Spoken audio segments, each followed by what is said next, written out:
बहुत बड़ा उदाहरण हमारा शिपिंग सेक्टर है। आप भी जानते हैं कि भारत सदियों से दुनिया की एक बड़ी समुद्री ताकत था। हम दुनिया में शिप बिल्डिंग के सबसे बड़े सेंटर हुआ करते थे। भारत के तटीय राज्यों में बने जहाज देश और दुनिया के व्यापार कारोबार को गति देते थे। यहां तक कि आज से 50 साल पहले तक भी हम भारत में बने जहाजों का उपयोग करते थे। उस दौर में भारत का 40% से अधिक इंपोर्ट एक्सपोर्ट देश में ही बने जहाजों से होता था। लेकिन फिर देश का शिपिंग सेक्टर भी कांग्रेस की कुनीतियों का शिकार हो गया। कांग्रेस ने भारत में जहाज निर्माण पर जोर देने के बजाय विदेशी जहाजों को किराया भाड़ा देना बेहतर समझा।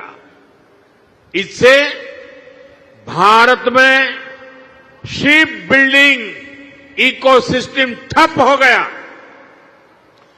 विदेशी जहाजों पर निर्भरता यह हमारी मजबूरी बन गया। परिणाम यह हुआ कि 50 साल पहले जहां 40% व्यापार भारतीय जहाजों पर होता था, वो हिस्सा घटकर सिर्फ 5% रह गया।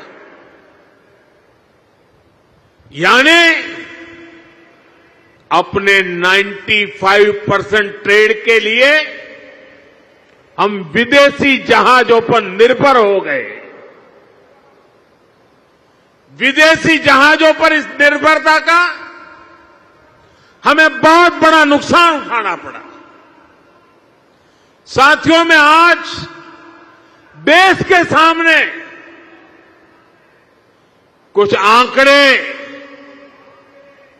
आप सबके सामने रखना चाहता हूं।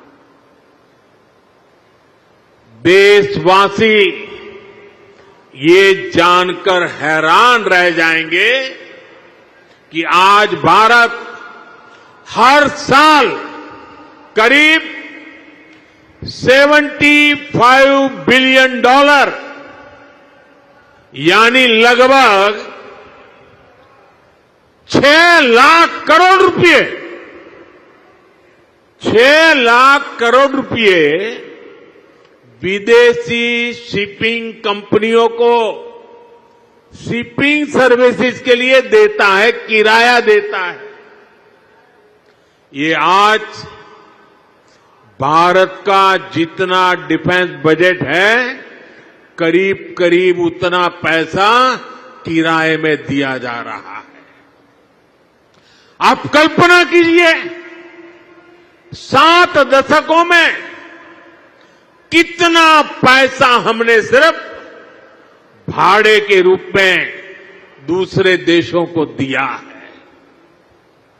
हमारे पैसों से विदेशों में लाखों नौकरियां बनी हैं।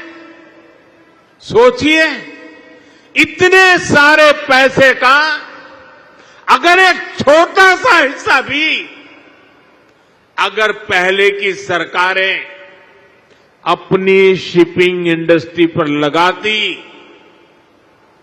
तो आज दुनिया हमारे जहाज इस्तेमाल कर रही होती, हमें लाखों करोड़ रुपए शिपिंग सर्विसेज के रूप में मिल रहे होते।